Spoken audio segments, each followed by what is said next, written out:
game matchup we have for you. Part of what makes this the best sport in the world, a rivalry game.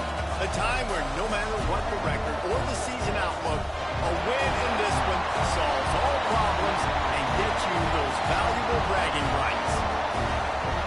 Welcome to College Station, Texas. Kyle Field over the 12th man and the Texas A&M Aggies.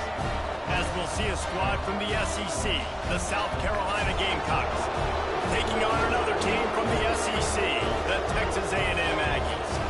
For EA Sports College Football, I'm Reese Davis, joined here in the booth by David Pollack and Jesse Palmer. And guys, let's get this thing started. Texas A&M about to put it away to start this game.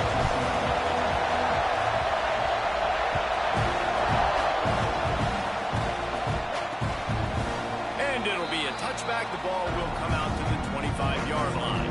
So South Carolina's offense will dial up the first ball plays in this one. Last time these two rivals got together, guys, there were hurt feelings and some dead fish handshakes in the aftermath, and this might be just the recipe to cook up some revenge, Jesse. Well, they're going to be motivated, that's for sure. The losing team, they have been hearing about that blowout loss now for a very long time. They had this game circled, David, all offseason, hoping to get that payback. Oh, man, and you get all the quotes, all the people talking about all those blowhards on all the different networks, i.e. us, talking about how bad it was and how embarrassing it was, and now you get a chance to get some payback. They're excited. A quick tackle made, but he's got plenty for the first down. Here's this offense with a fresh set of downs. The give to the tailback. Breaks into the open. They've got it inside the 30. They'll mark it at the 28. It's first down. The Gamecocks come to the line with a fresh set of downs. They'll ride the hot hand. This time stopped in the backfield and finding the sledding a little tougher than on that last run. You can barely hear yourself thinking here as they're trying to get this defense off to a good start. Back to pass, it's Sellers. Safe little shovel pass. He's there to make the stop, and they threw it in reverse, losing yardage on that play. And listen, if I'm the quarterback, I'm trying to dump the ball off to my playmaker and make this a manageable third down, get something positive. But how about the defense just reacting so fast, getting to the running back and getting that sucker on the ground in the open field? Lets it fly deep downfield. And swatted down by the defense to stop the scoring opportunity. And now on fourth down, they'll try a field goal. This crowd trying to do its part to get inside the kicker's head. What a disappointment. No good. After the miss, no change in the score. So Texas A&M's offense will go to work for the first time today. And for their sake, they better hope they've solved some of the turnover and protection issues that just plagued them in a nightmare of a game last week, David. It was not a good performance. And this offense has got to grow. It's got to get better. And they've got to find some ways to move the football. They've got to throw the football, but we can't turn it over. Jesse, those are the critical mistakes. More games are lost than won. And last week, too many turnovers for this quarterback. Well, they just had too many negative plays and too many turnovers in that game to win. They believe they've got the dudes offensively to win games so long as they stay on schedule. But when you're going backwards and you're giving the offense on the other side more possessions because you turn it over, that's a recipe for disaster, and that's something they have to be able to avoid in this game.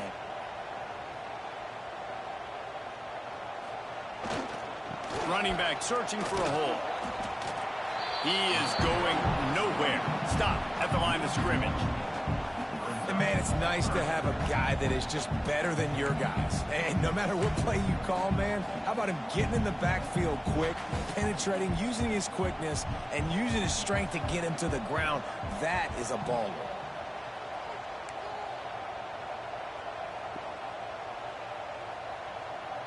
Looking to throw, it's Reed. Receiver wasn't ready for the throw, incomplete. Texas A&M will have to boot it away. This will be their first punt of the afternoon. Gets the first one of the day off and hoping he's not as busy as he was in that loss last week when he kicked it 4 times.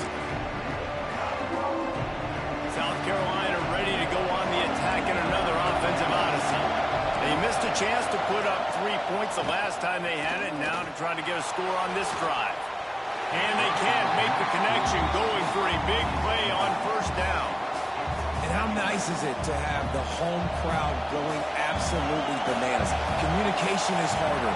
The snapping the football, everybody being on time. Man, this crowd really affecting the football game.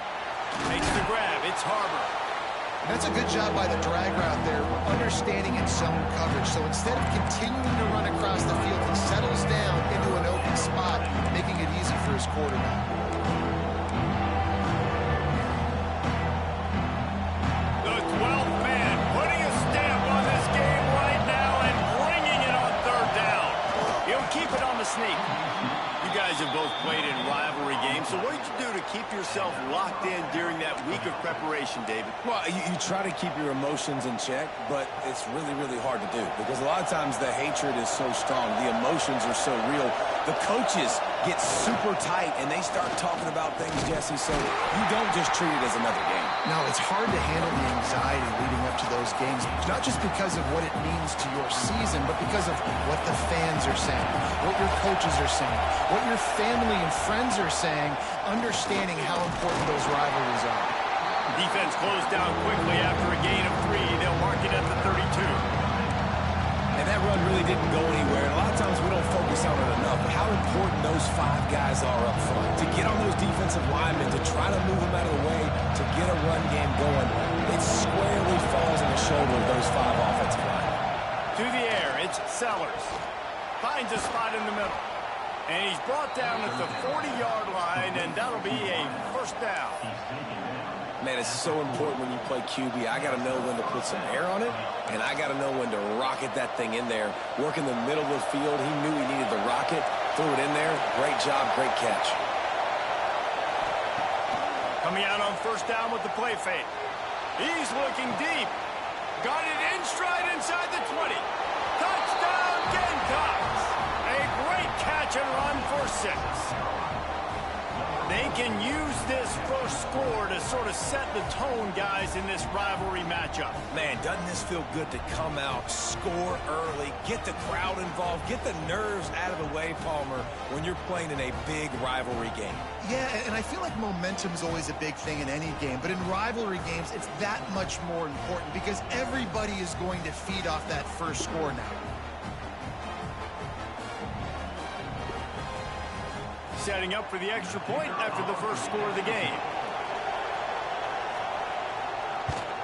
And he's got the extra point, and it's 7-0 to start this one. So a drive there of 85 yards. The kickoff unit is out there, and boy, did that last drive quiet this crowd. He'll start the return inside his 5. Nice job executing all of the assignments as they put a stop to that return at the 22. So here comes the Texas A&M offense back onto the field. They went 3 and out on their first possession, now to see if they can be more productive this time around. He's stuffed after picking up 1 to the 23. Man, a nice second effort by the back to break a tackle, but how about those defensive backs willing to come up, stick their face in the fan, and make a tackle? Those are the best run defenses too, right? It's not just D linemen and linebackers getting all the plays, but it's DBs that are willing to not just cover, but tackle backs in the open field. The short hands, it's Wilson. And just a short, safe pass play, they pick up a few. You know, the short passing game is a great go-to weapon for any offensive coordinator in the first quarter because it's reliable, obviously, but it also allows you to see how the defense is going to react and play you. So for coordinators, this can really open up the rest of your playbook for the rest of the game.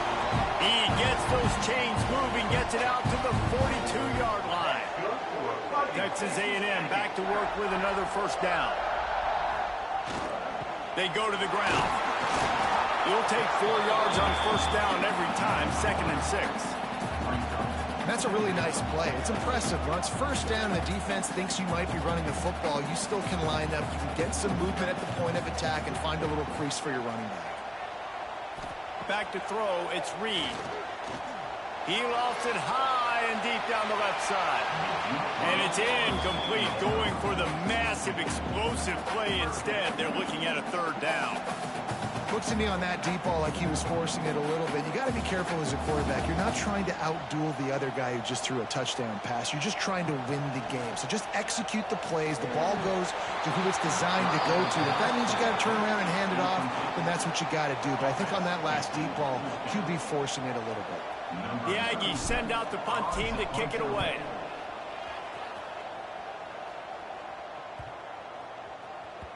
And the punt hits at the 8 and goes into the end zone for the touchback. And the South Carolina offense is back on the field. Already a solid start to this one. Now it's back to work with this 7-0 lead.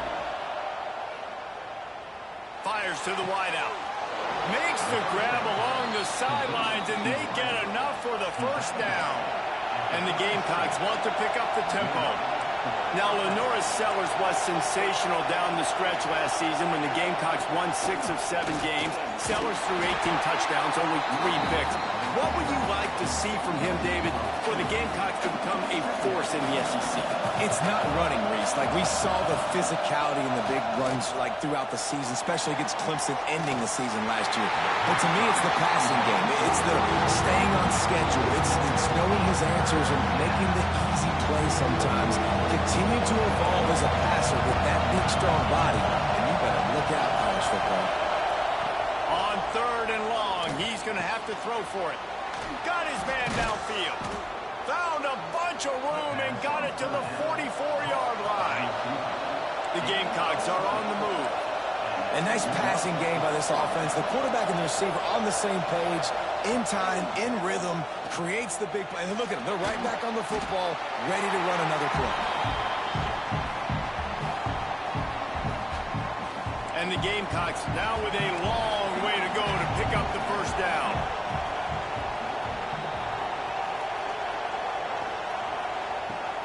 Now the play fake. And the pass is incomplete, jarred loose by the hit. Not many receivers like to get hit. They just don't, okay? They're prima donnas. That's what they are. That's who they are. Nice job by the defender. You could tell he was catching the football. He was going to put a hit on him to make sure he had to think about something later, and you could see the ball pop out and fall to the ground. Well, this offense is given a lesson right now on how to fight through adversity because 1st and 2nd down was ugly. And they come up with that huge completion to now set up a manageable 4th down opportunity to keep this drive alive. Makes a catch. First down and maybe a lot more. What a play there, and he rips off a big one all the way to the 16-yard line.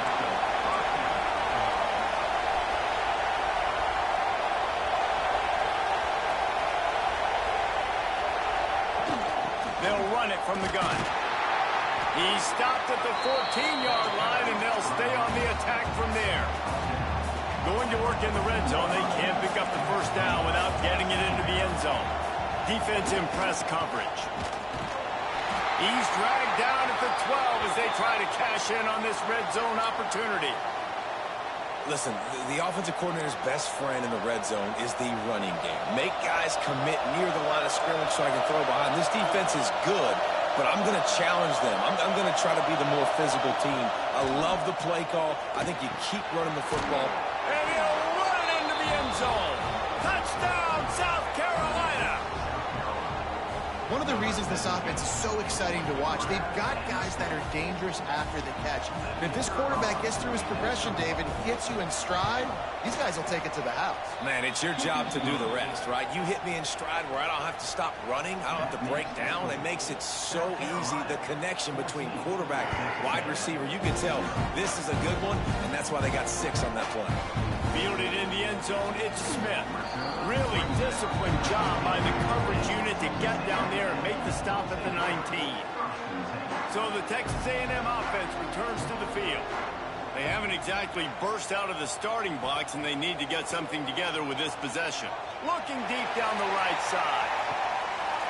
And that'll be incomplete. They tried to hit him with a big one on first down. Well, this defense was ready for go balls against this receiver and his speed. He's one of the fastest in the country. They knew this quarterback was going to try to take the top off the defense.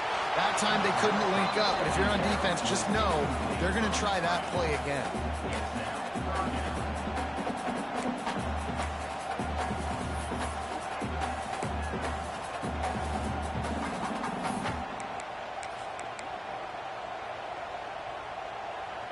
backed up in their own end. It's 3rd and long. Scanning the field, it's Reed. And the quarterback brought up 2 and sacked at the 12. And they get to the quarterback and get the sack. That's a big emphasis for